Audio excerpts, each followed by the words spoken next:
हमने ये कहा कि बार बार जगाने की स्थिति क्यों पड़ती है, और हमने तुलना इसलिए की कि ताकत का एहसास आपको अगर धर्म ग्रंथों में देखेंगे तो हनुमान जी से मिलेगा कि हनुमान जी को ऐसा श्राप मिला था कि आपकी ताकत का एहसास कराने के लिए आपकी स्तुति करानी पड़ेगी, आप बताना पड़ेगा कि बालक बाल समय रवि बख्श लियो तब तीनों लोग भय अंधियारो, ये पढ़ना पड़ेगा तब हनुमान जी को लगेगा। प्रशासन के साथ ये बात कहां से आ जा रही है?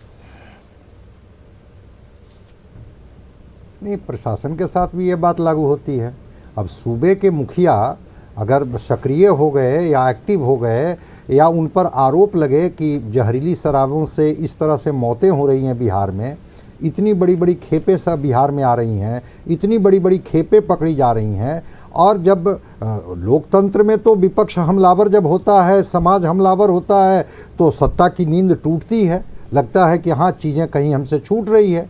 और जब इन्होंने समीक्षा बैठक की तो चीज़ें और स्पष्ट होकर के आई, ट्रांसपेरेंट होकर के आई।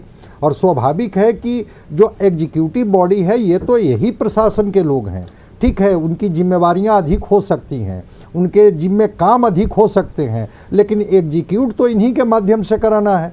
जिस समय नीतीश कुमार जी शराबबंदी लागू किए थे उस समय भी मुख्यमंत्री जी को ये पता था कि यही पुलिस, यही आबकारी विभाग के माध्यम से हमको बिहार में शराबबंदी करनी है। उनको पता था कि पुलिस पब्लिक रेशियो यहाँ क्या है। तो उस समय जब इनको पता था और उनको लगता था कि इसके माध्यम से हम इसको अमली जामा पहना देंगे, तो चीज़ें कहीं ना कहीं से शिथिल हुई, और शिथिल होने की वजह से जो परिणाम दिखा कि बन भी रहा था, बिक भी रहा था, और वैसी शराब बन रही थी जिससे लोग मौत को गले लगा रहे थे। तो जिस तरह का दृश्य आया उसमें तो मुख्यमंत्री जी को लगा कि अब हम चारों तरफ से घिरे हैं, एक कहीं ना कहीं से एक अटैकिंग मूड में विपक्ष भी है और समाज भी है आक्रामक मूड में। तब जाकर के इन्होंने सख्ती बरती, और स्वाभाविक है कि राज्य का मुखिया, सूबे का मुखिया जिस दिन सख्त हो जाएंगे, इनकी क्या क्षमता, ये प्रशासन के लोग मानने वाले हैं, नहीं मानेंगे इनको। संजय जी फिर एक सवाल है, संजय जी फिर एक सवाल है कि जो केस सामने आए, अब समझिए कि 12 लाख से अधिक लीटर देसी शराब जब्त की जाती है, 25 लाख लीटर से ज्यादा विदेशी शराब जब्त की जाती है, 60,000 से ज्यादा लोग गिरफ्तार किए जाते हैं, तो यह बात समझ में नहीं आती कि इतनी गिरफ्तारी के बाद भी तस्करी जारी रही, तो सीधा एक्शन किसके ऊपर लें? सवाल किससे पूछे संजय जी? नहीं, सवाल तो पूछना पड़ेगा ना प्रशासन से। अगर मान लिया जाए कि उनकी गिरफ्तारी होती है, शराब पकड़े जाते हैं और उसके बाद बदस्तूर जारी है, तो संसदीय बोर्ड के अध्यक्ष जेडीयू के जो उपेंद्र कुशवाहा जी हैं, उन्होंने तो कहा, पब्लिक फोरम में आकर के कहा, प्रेस के सामने कहा कि किनकी मिली भगत से ये शराब की तस्करी होती है, किनकी मिली भगत से ये जो शराब माफिया हैं जो बनाते हैं और बेचने की हिम्मत करते हैं, उसमें किनकी सहभागिता है। ये कोई अब बहुत नेपथ्य की चीज़ नहीं है, ये तो पब्लिक डोमेन में चीज़ें आ गई है, पब्लिक परसेप्शन में आ गई है बात।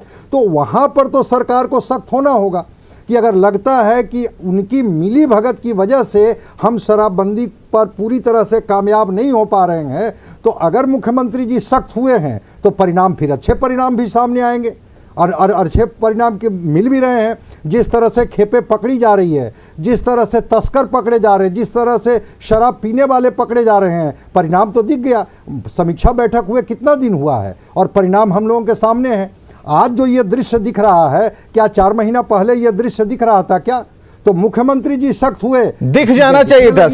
बिल्कुल सही कहा संजय जी आपने, दिख जाना चाहिए था। ये दृश्य दिखता अगर पहले दूसरे से ही, लेकिन बीच में जो ढील मिली ये कहीं ना कहीं इन्हें बढ़ावा दे गई।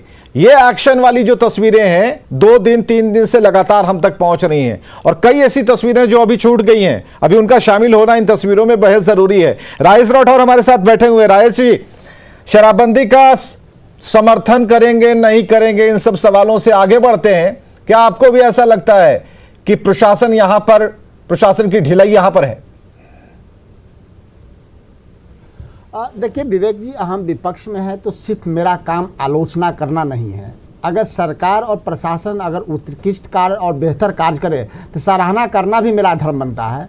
लेकिन एक तरफ है कि माननीय मुख्यमंत्री जी को जिस प्रकार से विपक्ष वर्षों से जगाने का काम कर रही थी कि शराब की तस्करी चल रही है, अगर माननीय मुख्यमंत्री जी ये एक्शन जो 16 तारीख को समीक्षा के बाद लिए, सैकड़ों लोगों की जहरीली शराब से मौत के बाद लिए, अगर पहले लिए रहते तो हो सकता है उन लोगों की मौत नहीं होती और जो कार्य आज हो रहे हैं वो पहले हुए होते तो शायद शराब तस्कर पे पाबंदी लग जाती। लेकिन इसमें दो प्रश्न है कि प्रशासन ने अपनी चुस्ती दिखाई है, मुख्यमंत्री जी ने बेहतर आदेश दिया है, और मैं आपके चैनल पे और कई चैनल पे मैं बोला कि जिस दिन मुख्यमंत्री की इच्छा शक्ति हो जाएगी कि शराब बिहार में ना मिले, शराब नहीं मिलेगा, लेकिन प्रशासन शराब तस्करों के रोकने के चक्कर में सिर्फ शराब पीने वालों को न पकड़े।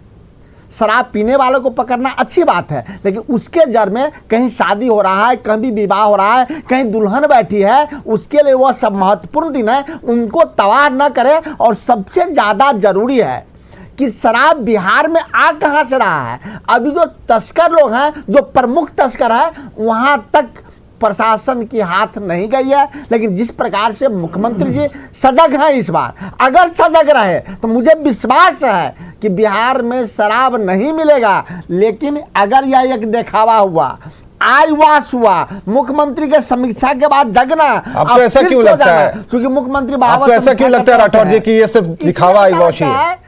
विवेक जी, इसलिए लगता है कि शराबबंदी को 5 साल हो गया और लगातार बिहार में शराब मिल रहा है, और मुख्यमंत्री जगते हैं, प्रशासन जगती है, डंडा पीटते हैं, पीने वालों को पकड़ते हैं, लेकिन शराब बिहार में आता कहां से है? कोई बड़ा माफिया अब तक सामने नहीं आया है। न बालू का तस्कर बड़ा सामने आया, न शराब का बड़ा तस्कर आया। सरकार ने एक्शन तो लिया ना, ठीक है, जहां से एक शुरुआत तो हुई राइस राठौर। चलिए इस वक्त एक और भी जानकारी आपको देना चाहिए। नीतीश कुमार का आज का बयान क्या है, ताजा वाला बयान, शराबबंदी के इस दरमियान सीएम ने क्या कहा है उसे हम सुनाते हैं, और उसके बाद आरजेडी से भी एक बयान आया है, उसे भी हम सामने रखेंगे। पहले सुनिए सीएम ने क्या कहा।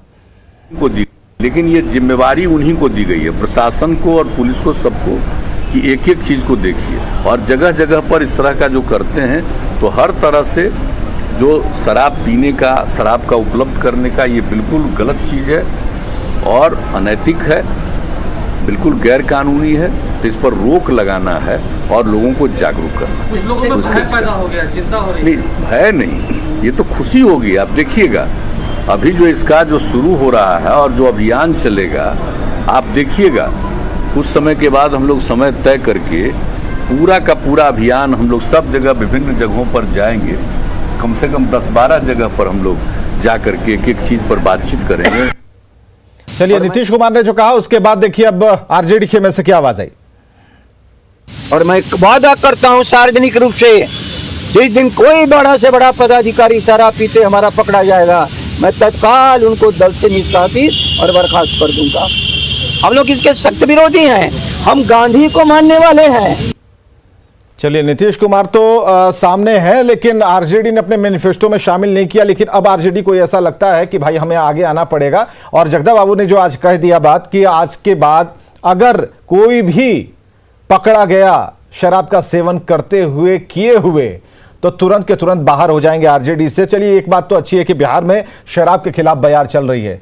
इच्छा शक्ति पर बात हो रही है कि इच्छा शक्ति कितनी मजबूत है। नीतीश कुमार की इच्छा शक्ति पहले क्या गड़बड़ थी? नहीं थी। नीतीश कुमार ने जब भी इसका फैसला लिया था, पूरी मजबूती के साथ लिया था कि हमें पूरी मजबूती के साथ शराबबंदी को सफल बनाना है। लेकिन एक्शन डिरेल कहां हो गया, और फिर से उसे पटरी पर लाने के लिए नीतीश कुमार को एक बार फिर समीक्षा करनी पड़ी, हार्ड एक्शन लेना पड़ा। लेकिन जिम्मेदारी प्रशासन की थी।